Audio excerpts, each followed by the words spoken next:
लाली kitchen को आपको बहुत बहुत स्वागत। मुझे आपको पनीर मीठा करके देखेबी। मुझे सामग्री नहीं पनीर 250 ग्राम नहीं मुझे काटी काटी रखी दी टेंडर छाणी पानीटा एक्सट्रा पानीटा चली जाए मुझे 200 ग्राम चीनी नहीं आउ जहाँ पकेबी आपको गैस पाक चलिए गोटे पेन मुझे बसई चीनीटा पेन देदेबा मु 200 ग्राम चीनी नहीं आपणकर कपे चीनी रे 1.5 कप पानी देवे ताको एमती मेल्ट करने दबा चीनीटा को आर चूल्हा को उठे दबा एठी पनीर की छाणीबा चीनी रा मेल्ट होला भितर एठी पनीर छाणी दबा मु रिफाइन ऑयल देछि आपन रिफाइन ऑयल धीरे मिसई की भी 2 चमच घी भी दे परिबे कि घी रे भी कर परिबे गोटे चूल्हा रे फुटिलानी चीनी में अधा टोकर मेल्ट हो गलानी अल्प अच्छी मेल्ट होगा को मैं जालटा टिके स्लो करदेवी मिडिल रे रखी करबी थरे ई बलिया मीठा करिवे समस्त पचारिबे कोठी आपन आंचनी केही विश्वास करी मीठा बहुत स्वाद आ बहुत इजी भी पे पनीर पकेबा गरम हो गलानी पानी देके रखिबे माने पनीर बहुत पानी थाए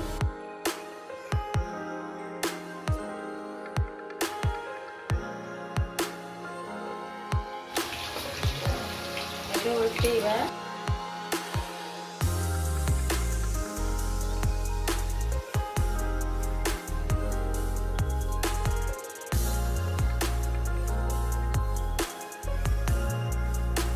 पनीर हो गलानी पनीर काटी देव लाल हो गलानी ये लाल लाल कर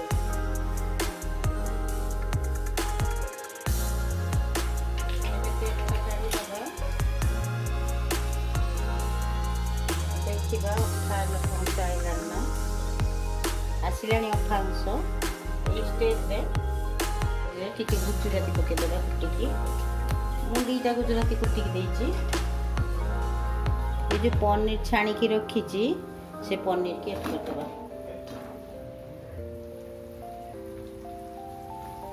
आपको टिके सॉफ्ट होगा दबा चीनीटा मुझे देखीदेली तो सीराटा ये हम देखो खाली टिके अठा से स्टेज रे पकेबे पनीरटा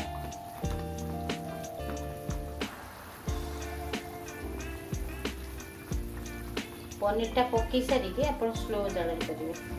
नले सीरा मोटा हो जी जगह हम आप हिसाब से करेंगे पकई करेंगे भल हेनी मोर सब गुटी गुटी देखो सीरा भासुची से टाइप करेंगे ये आउरी फुली जीवो सीधा पड़े ये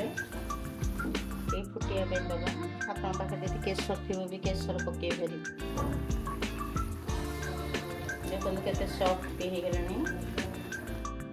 आउ टिके सॉफ्ट करिया फिर एबे गैस बंद कर देबा सॉफ्ट हो गलानी देखंतु ए सॉफ्ट हो गलानी सीराटा मोटा करिया पे दर्शक बंधु मीठा प्रस्तुत हो गला पनीर मीठा देखंतु केते पतला अछि सीरा देखो ये थाड़ी पकेला थाड़ी की प्लेट को आप चाहिए छोट छोट भी करेंगे मत साइजटा भल लगे मुझे जो कर साइज आप भावे सीराटा नष्ट हम बर्तमान तो आंब सीजन ये सीरार आंब खट्टा करेंगे मालपा करेंगे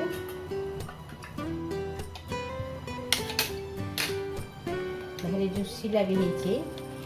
देखो भितर को भी जाइए सीरा ये देखो के सफ्ट हो आप देखिले भी जापर बहुत सफ्ट होता भर सीरा भी पशि देखो ये खाइबे पिला भी करके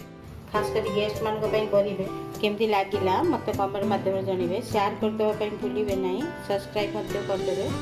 मु रोची जय जगन्नाथ।